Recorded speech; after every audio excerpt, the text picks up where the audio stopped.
C'est en entonnant des chants que les quelques 500 mineurs sud-africains regagnent enfin la surface après 4 jours passés au fond d'une mine d'or.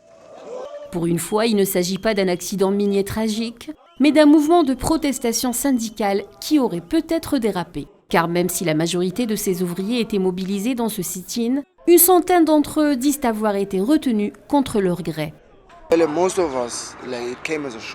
Pour la plupart d'entre nous, cela a été un choc. Nous pensions que nous étions venus pour pousser un changement. Et puis, le matin, vraiment comme si ça allait être une grève, alors nous frappons en surface. Mais il s'est avéré qu'il s'agirait bel et bien d'une fermeture de puits.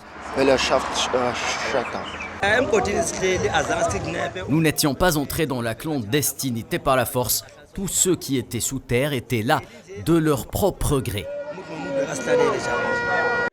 L'affaire s'inscrit dans le cadre d'un conflit entre deux organisations syndicales rivales de mineurs.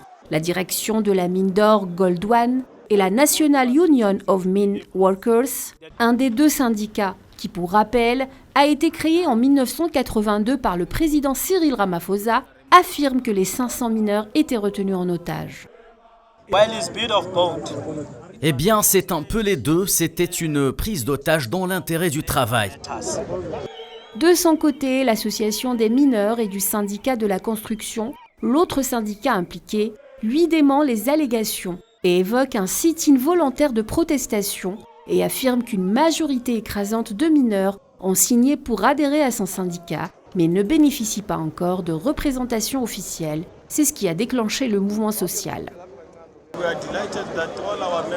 Écoutez, nous sommes ravis que tous nos membres soient sortis de la clandestinité. Pas de blessures, même s'ils ont fait de fausses allégations selon lesquelles les travailleurs seraient retenus en otage. C'est un signe clair que ce n'est pas vrai.